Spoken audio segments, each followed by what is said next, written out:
Recipe সৈতে মই মানে আপোনালোক সকলোকে মোৰ চেনেলটোলৈ স্বাগতম জনাইছোঁ। আজি আপোনালোকৰ মাজলৈ লৈ আহিছোঁ এখন চাটনিৰ ৰেচিপি। এইখন হৈছে মছন্দৰীৰ সৈতে শুকান মাছৰ চাটনি। এই চাটনিখন মোক শিকাইছে আমাৰ ঘৰত থকা বাইদেউ এজনীয়ে। বাইদেউজনীয়ে ধুনীয়া শুকান মাছৰ চাটনি বনায়। তেওঁ ক'লে যে মই মছন্দৰীৰ সৈতে তোমাক শিকাই দিম, আৰু মই শিকোঁতে বনাওঁতে আপোনালোকক ভিডিঅ'টোৰ জৰিয়তে আপোনালোককো দেখুৱালোঁ। এয়া মই মছন্দৰী এমুঠি লৈছোঁ, সেইখিনি মই পাতকেইটা ছিঙি লৈছোঁ, আৰু এইকেইটা মই ধুনীয়াকৈ ধুই ল'ম। এতিয়া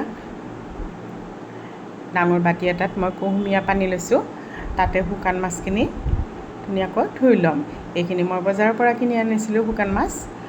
কোনে কোনে বাৰু শুকান মাছৰ চাটনি খাই ভাল পায় কমেণ্ট কৰি জনাবচোন বাৰু। এইখিনি মই ভালদৰে ধুই ল'লোঁ। আনফালে মই কেৰাহীখনত শুকান মাছকেইটা কম জুইত ভাজি ল'ম, যাতে এইকেইটা মচমচীয়া হয়। প্ৰায় 10 মিনিটমান সময় মই এইকেইটা ভাজি লৈছোঁ।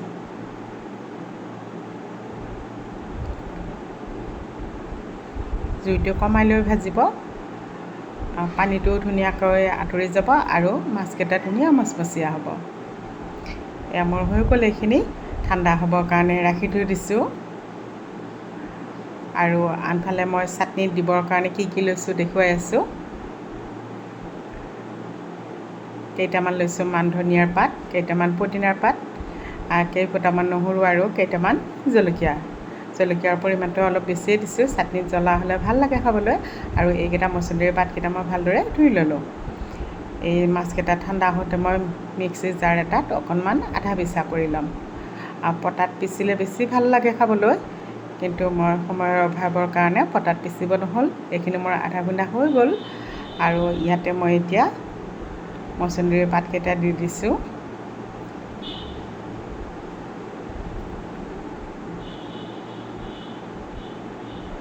আৰু কেইফোটামান নহৰু লৈছিলোঁ যে সেইখিনিও দি দিলোঁ। চাটনিত নহৰু দিলে বহুতেই ভাল লাগে খাবলৈ। আৰু মান ধনিয়াৰ পাতকেইটা দি দিলোঁ, পুদিনাৰ পাত আৰু জলকীয়াকেইটা দি দিছোঁ। আৰু নিমখ দিলোঁ সোৱাদ অনুযায়ী।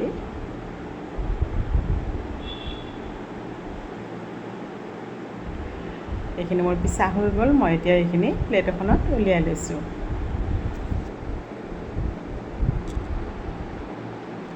ইয়াতে মই দিম মিহিকৈ কাটি লোৱা পিঁয়াজ এটা, আৰু দুটা জলকীয়া মই মিহিকৈ কাটি লৈছিলোঁ, সেই দুটাও দি দিছোঁ। অকণমান কেঁচা মিঠাতেল দি দিম। আৰু এইখিনি এতিয়া মই হাতেৰে ভালদৰে সানি ল'ম। চাটনিখন খাবলৈ খুবেই ভাল লাগিছিল। বহুত বহুত ধন্যবাদ বাইদেউ, মোক ইমান ধুনীয়া এখন চাটনি শিকাই দিয়াৰ বাবে।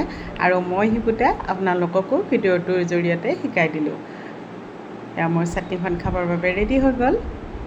আপোনালোকে যদি বনাই খোৱা নাই, এনেকৈ বনাই খাবচোন, খুবেই টেষ্টি হয়।